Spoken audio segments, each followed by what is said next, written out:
السلام علیکم قدرمنو هیوادوالو، هیله ده چې روغ جوړ او خوشحاله اوسئ. قدرمنو هیوادوالو، نن داسې یو کورنۍ ته راغلی یم چې دغه مورکۍ کونډه ده او یو انګور ورسره دی چې 6 میاشتې کېږي خاوند یې ورک شوی دی. باران هم ورېږي. لومړی دغه کور وګورئ، دغه وګورئ هیوادوالو، یو کوټه د بل څه نه لري، نیم کې سامان ایښی دی، نیم کې فرش خور کړی دی.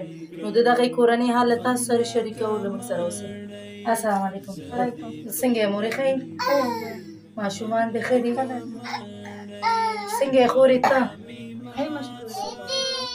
ژوند زندګي څنګه مخې ته وړي په دې ژمي کې؟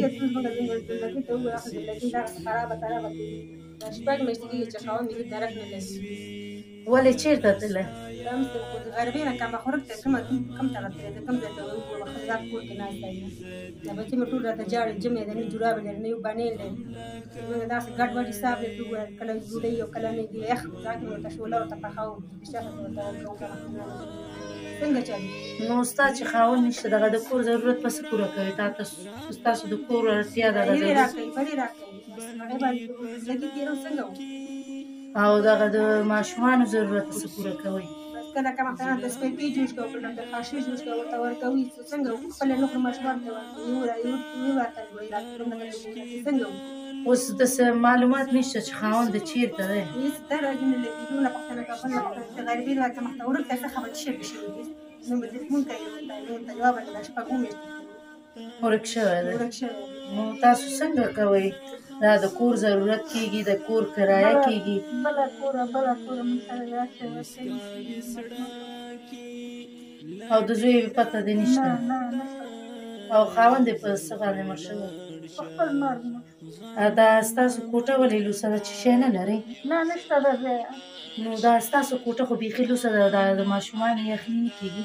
ولې نه کېږي ټول کمپنان جاړې تمام پته جړاګانې ټول زموږ یخني کېږي زموږ چپ شم د لاسه ټول بخیر دی دلته خو یې بخیر دا به درک ولګېږي یا به چې چاله به سوال وکړم جواب اخته کړم کمپلې مپلې به مخې د کمپلې به جواب زمون ته کمپله واخلي ماشومان ته کمپله واخلي یو ته بنې نه واخلم خواښ مې راسره ده اندرون مې سر سپین کړی راغی وینه خوري اندرون مې مرض دی ښه د وینې تکلیف لري، وینه کمیږي. نو خیر د هغې دوایي ورته څنګه کوئ تاسو؟ خو ما کې یو بل راسره څنګه سمسایه درد کوي زه روپۍ راکوي سل روپۍ را بس هغه سره کومک وکړم هغه موږ دوا چې یو وخت بېرته پاتې کېږي په دې ژمي کې دا ماشومان خو هېڅ شی هم نه لري. کله چې تاسو خلک ګوري څومره دردېږي، خپل ماشومان ته ګوري، کور ته ګوري. دې جورابې ته دې دستکش ته ماته وایي موږ څکې روان ټول موږ غوندې ماشومان ټول جورابې دستکش بنینونه لري هغه یو همسایه ته مخته بنونه کالي ته راولي داخله زړو ته واغوندم زړو پسې موږ ګڼې ویټامین پیدا کېږي کومه بیماري بس تمام راته جړاګانې کوي د لاسه کوو څنګه د مخته دغه له ناست دي حیران ناست اوس تاسو اوړه غوړي کور کې لري؟ هیچ شی هم کور کې نه لري بچه خونکت میکنه؟ چی میتلوی از کاکا؟ بچیم بگو دیگه چی میتلوی؟ دیگه بگو.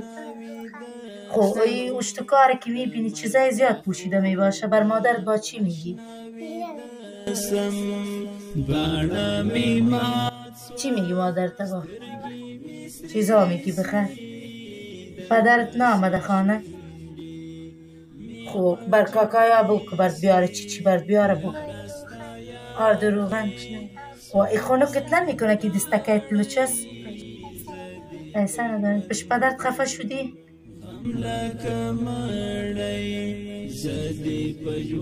پدرت نیست؟ نامده خانه خفه شدی؟ خب صحیح است، بعد کاکا کمک میکنه. خب صحیح است.